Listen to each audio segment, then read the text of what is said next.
My name's Sam Bramham. I'm a member on the Australian Paralympic swimming team.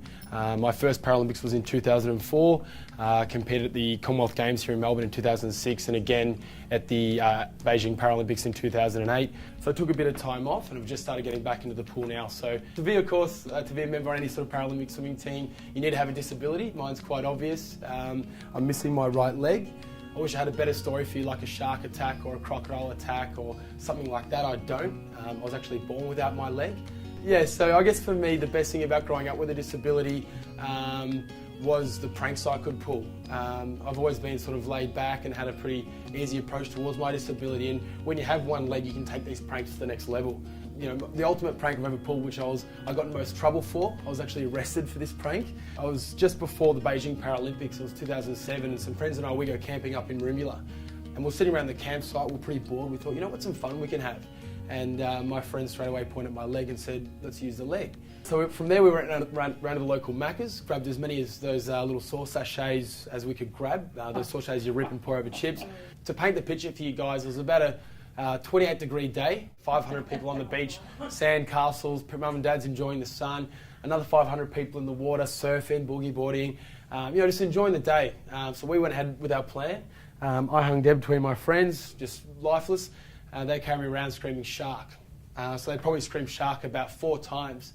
Until they could get out shark, the fifth shark scream, this ear-piercingly loud shark alarm went off on the beach. So if you guys can imagine what nearly 1,000 people do when they hear a shark alarm, they just jump up and they bolt in all directions, they panic. So people are getting up, running into each other and falling down. Parents are running up to the water and grabbing kids that aren't even theirs and just launching them one by one out of the water. As I get up, this all happened in about a minute and a half. There was a police car coming over the hill. Anyway, I had to run through people's backyards. I was jumping fences because there were still police cars zipping across down the main road. So all the way back down to the caravan park where we were staying, where we were camping. And as soon as I get down there, there's a police car already waiting, and he says, "You in the car?" So I got in the car. Anyway, I had to spend about 7 hours in the police station that night. So 6 hours in the lockup itself, and another hour in reception answering questions like, do I love sharks? Do I hate the beach? Do I like ruining people's holidays? Just trying to sweat me and waste my time like I'd wasted their time and resources. But the first thing that popped into my head was, how'd you find me? And he said, well, it wasn't too hard looking for a one-legged idiot with sauce over himself playing Rambo through our small town. So I was busted, but that's the fun you can have with a disability. That's the approach that I've always had towards my disability. And I've found out more about my disability and others through my involvement with Paralympic swimming and involvement with certain sporting groups, which I've sort of got involved with over time. It's a disability, so what else is out there that we can do? By no means do I think that I'm more disadvantaged or more advantaged than anybody else in the world. I just want to have the same accessibility to life, and I think that's what Ozchild is trying to get out there. And then I found swimming.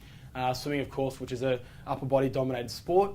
Use your arms more so than your legs to swim. And finally, a sport that I was beating my friends at. So I started swimming a little bit more, doing about three or 4 sessions a week at the age of, I was about 10 at this stage.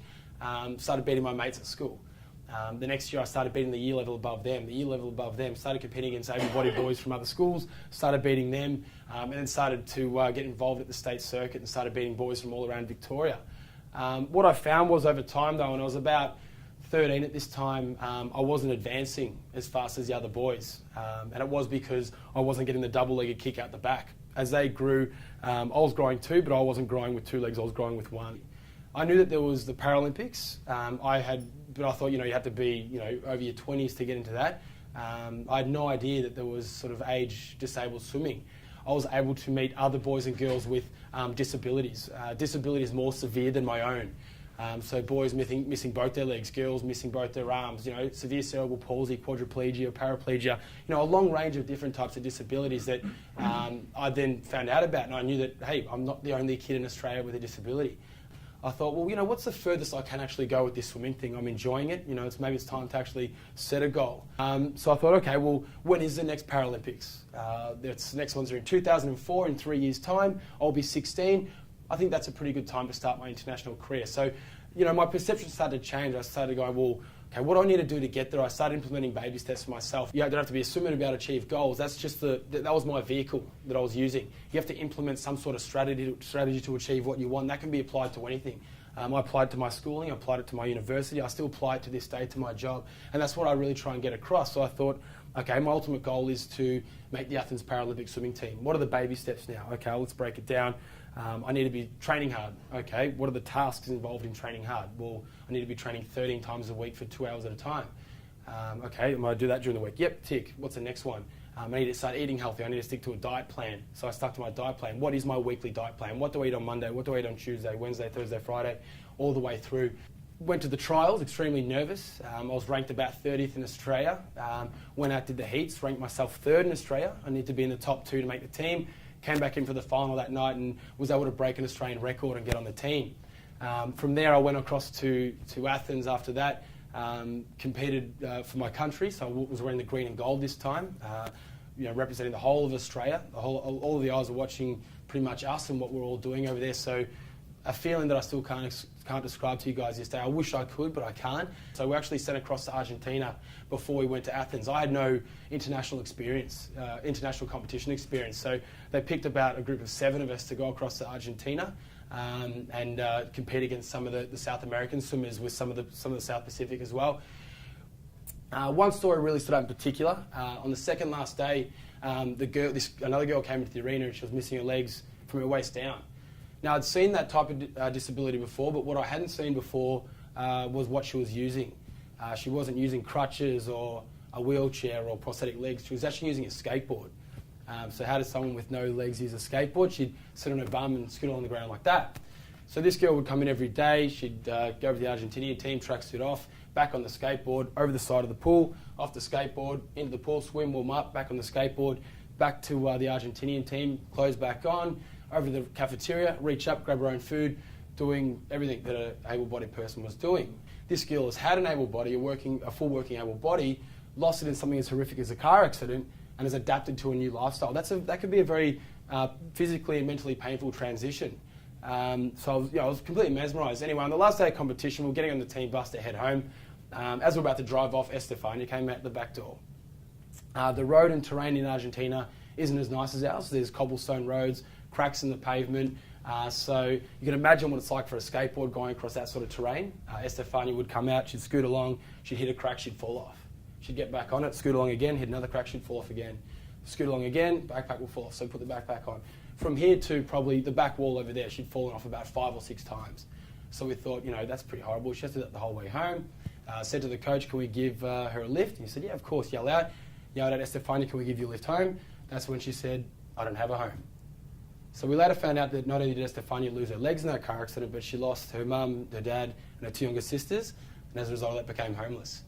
Now, it may sound pretty horrible to you guys, but at that point I compared my life to hers, and I thought, well, hang on, I've got a roof over my head, I've got a family around me, and God forbid if anything like that were to happen to me, I come from a country where I'd be very well looked after. So here's this girl with none of that, no legs, no family, no home, doing the exact same thing that I'm trying to do, and that's make the most out of life through swimming. That's something that I expect to happen. I didn't expect that to happen at all. That was just an experience that I came across. And I feel a little bit sheepish that it took me to experience it to become more involved, but it is just one of those things. But I'm so grateful that I did experience Estefania's story because I had that urge to come back and try and make a difference where I could. I became more involved with disabled swimming. How do I get younger kids into swimming who are a little bit underprivileged, who come from low socio-demographic areas? How can we get them through a training program easier? How can we highlight that there is help here? What else can we do to sort of market the certain programs that we have? So that's where I started to focus my studying on. So sport marketing, how can I get involved in more non-profit work? That's when I was involved with disability sport and recreation. Okay, let's start with schools. Let's make awareness at a young level so they can grow up watching not just the Olympics but the Paralympics. And as a result, makes that passageway through for younger or youth with disabilities to get through as well. Can't wait to be more involved. Look forward to what the future brings. And thank you very much for having me. Cheers.